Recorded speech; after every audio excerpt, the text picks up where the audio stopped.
the highest king would welcome me. I was lost, but he brought me in. Oh, his love for me.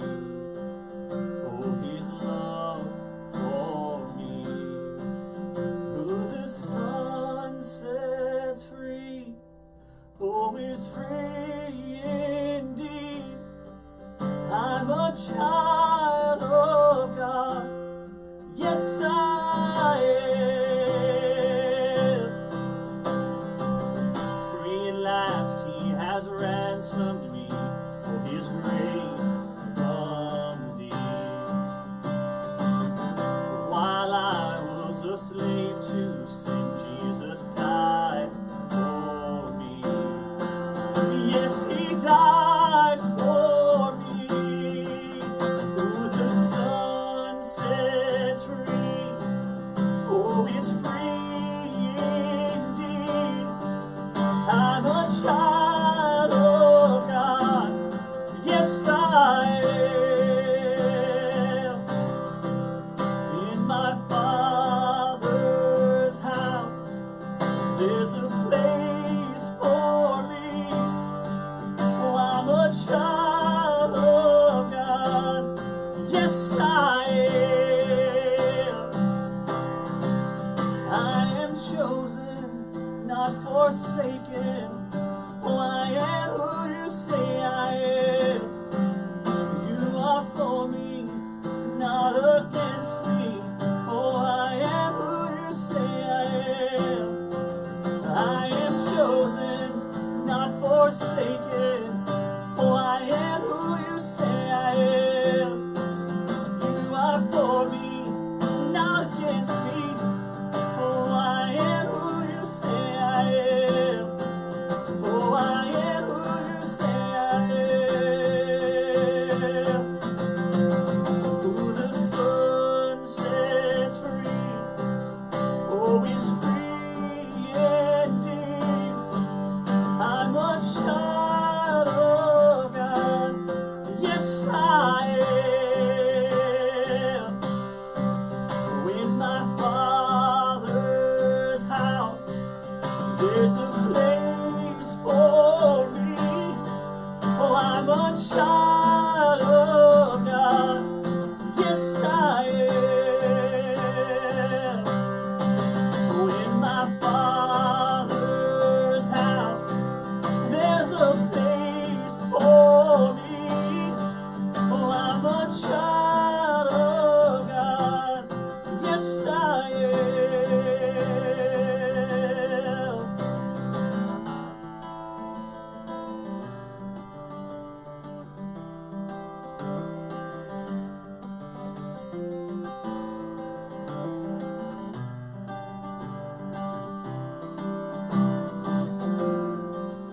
I am chosen, not forsaken. Oh, I am who you say I am. You are for me, not against me. Oh, I am who you say I am. Oh, I am chosen, not forsaken. Oh, I am who you say I am. You are for me, not against me. Oh, I am who you say I am. Oh, I am who you say I am. Who the Son sets free, oh, is free indeed.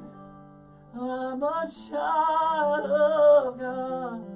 Yes, I am. In my Father's house, there's a place for me. Oh, I'm a child of God. Yes, I am. I'll be reading from Luke 22, verses 1 through 2 and verse 4. Now the festival of unleavened bread, called the Passover, was approaching, and the chief priests and the teachers of the law were looking for some way to get rid of Jesus, for they were afraid of the people. And Judas went to the chief priests and the officers of the temple guard and discussed with them how he might betray Jesus. Luke 22, verse 66 through Luke 23, verse 1. At daybreak, the council of the elders of the people, both the chief priests and the teachers of the law, met together, and Jesus was led before them. "If you are the Messiah," they said, "tell us." Jesus answered, "If I tell you, you will not believe me, and if I asked you, you would not answer. But from now on, the Son of Man will be seated at the right hand of the mighty God." They all asked, "Are you then the Son of God?" He replied, "You say that I am." Then they said, "Why do we need any more testimony? We have heard it from his own lips." Then the whole assembly rose and led him off to Pilate. The Jewish leaders of the time were some of the most complicated characters in the Bible, and we tend to oversimplify their motives and actions. They were entrusted to keep the faith that had been passed down by their ancestors and had done so for generations. We see them as great disappointments.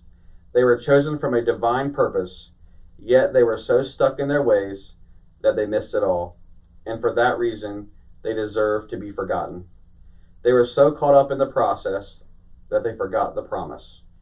From the cross, Jesus can see them as they laugh at him and mock him, but he also sees in them faces of the ancestors that he chose and called to the promise. People to whom faith was important, who would take extreme measures to protect the faith, even though those extreme measures were the means that put him on the cross. But still, in his dying breaths, Jesus asked God to forgive them. These were his people. We can get caught up in the processes of life, and we sometimes unnecessarily go to extreme measures to make things happen in our lives. Then, when we realize how our view has become skewed by all the distractions around us, we feel guilt and disappointment in ourselves. Even with the deep, complex, and flawed ways we see ourselves, Jesus does not see us that way. He looks past all that stuff and sees us as the children he loves. We are loved, chosen, and full of possibilities. We need to keep our focus on the promise and let that guide our process of living. Repeat these statements to yourself. My identity is not what I decide. My identity is in Jesus. I am precious to God. I am loved by God. I am created by God. I am offered grace by God. I am offered forgiveness by God. Once we see ourselves as Jesus does, it is then our job to see the world and each other as Christ sees us. Let this be our prayer this week. Father, thank you for creating me in your image. Thank you for forgiveness and the saving grace you offer through your Son, Jesus. Help me to see myself as you see me, precious and loved. Help me be guided by your Holy Spirit to see others as Jesus does.